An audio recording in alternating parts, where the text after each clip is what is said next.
நீங்கள் பார்த்து கொண்டிருப்பது நியூஸ் 21 செய்திகள். தமிழ்நாடு செய்திகளை உடனுக்குடன் தெரிந்து கொள்ள நியூஸ் 21 செய்திகளை பாருங்கள்.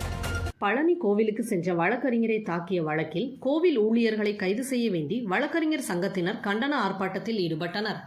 திண்டுக்கல் மாவட்டம் பழனியில் கடந்த 2 நாட்களுக்கு முன் மலைக்கோவிலுக்கு சாமி தரிசனம் செய்ய சென்ற வழக்கறிஞர் பிரேமலதாவை அவதூறாக பேசிய வழக்கில் குற்றவாளிகளான கண்காணிப்பாளர் சுரேஷ் மற்றும் 2 பாதுகாவலர்கள் இதுவரை கைது செய்யப்படாமல் உள்ள நிலையில் உடனடியாக அனைவரையும் கைது செய்ய வேண்டும் என வலியுறுத்தி பழனி ஒருங்கிணைந்த நீதிமன்ற வழக்கறிஞர்கள் சங்கம் சார்பாக கண்டன ஆர்ப்பாட்டம் நடைபெற்றது.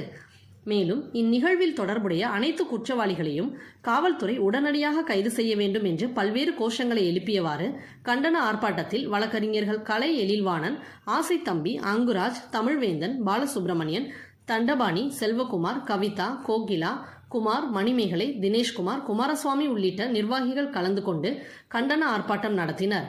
நியூஸ் 21 நேஷனல் செய்திகளுக்காக திண்டுக்கல் மாவட்ட செய்தியாளர் பாலமுருகன்.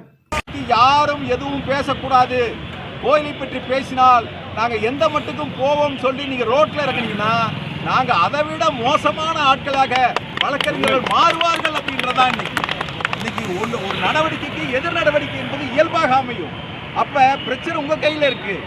இன்னைக்கு நீங்கள் வேலைக்கு போயிட்டீங்க, உங்கள் வேலையை அங்கே பார்க்கலன்னு சொன்னால் பக்தர்கள் உங்களை நார வச்சிருவான். ஒரு அரை நாள் பாதி நாள் வேலையை முழுசாக ஸ்தம்பித்து விட்டது.